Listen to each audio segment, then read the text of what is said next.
بسم اللہ الرحمن الرحیم۔ السلام علیکم ورحمۃ اللہ وبرکاتہ۔ پیارے بچوں، آج ہمارا پولیٹیکل سائنس کا ورکنگ آف انسٹیٹیوشن جو ہمارا ٹاپک چل رہا ہے، اس کی 5ویں کڑی جو ہے وہ آج ہم پڑھیں گے۔ 5ویں کڑی یہ ہے، سب سے پہلے ہم دیکھیں گے what is meant by national emergency. قومی ایمرجنسی سے، نیشنل ایمرجنسی سے کیا مراد ہے؟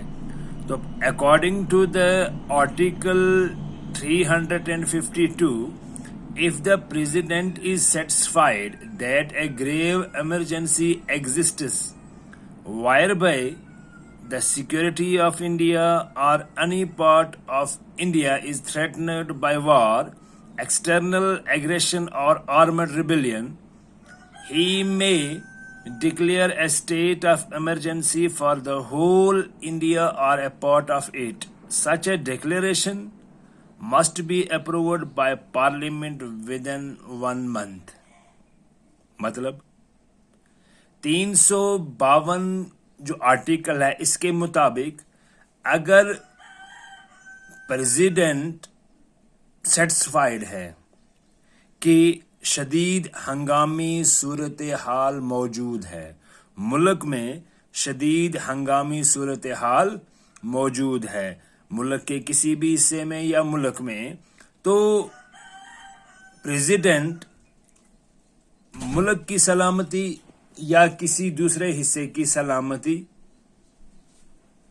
کو برقرار رکھنے کے لیے، یا اگر کسی ملک یا کسی دوسرے حصے نے بغاوت کی دھمکی دی ہو، تو پریزیڈنٹ ملک میں ہنگامی حالات کا اعلان کر سکتا ہے۔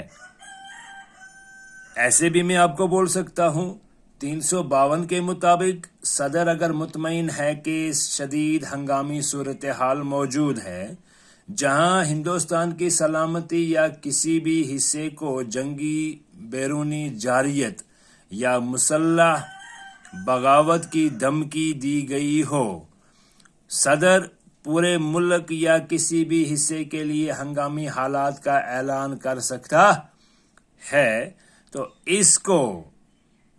اس ڈکلیریشن کو منظور ہونے میں پارلیمنٹ سے 1 مہینے تک کا وقت لگتا ہے۔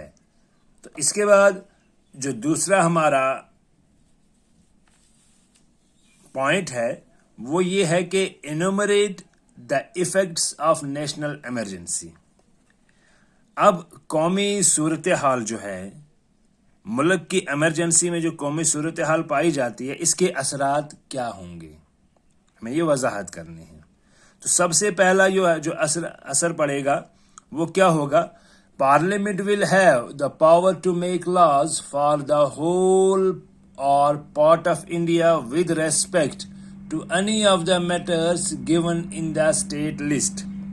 ریاست کی فہرست میں دیے گئے معاملات میں سے کسی کے حوالے سے پارلیمنٹ کو یہ اختیار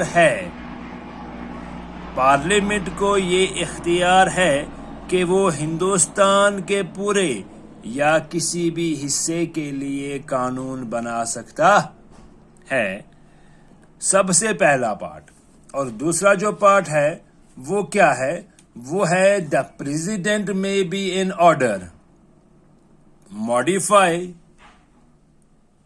the provisions relating to distribution of revenues between the union and the state.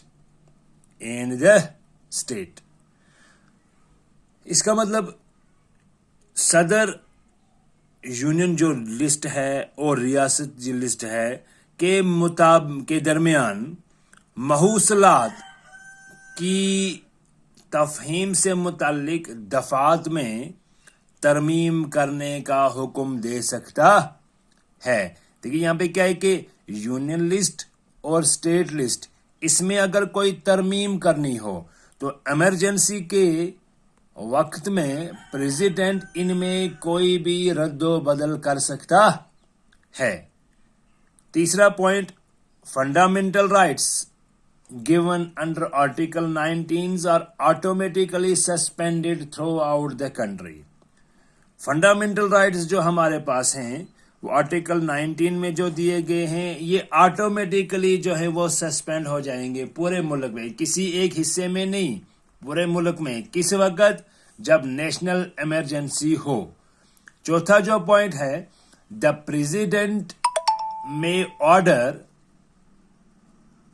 president by order also may suspended the right to move the courts to enforce any other fundamental rights. صدر order کے ذریعے عدالتوں کو کسی بھی دیگر بنیادی حقوق کے نفاذ کے لیے منتقل کرنے کے حق کو بھی معطل کر سکتا ہے. یعنی صدر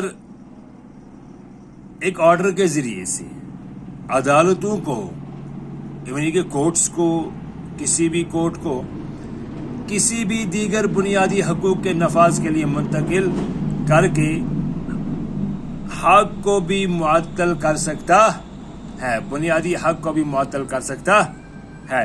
تو آج جو ہمارا تھا وہ تھا نیشنل ایمرجنسی.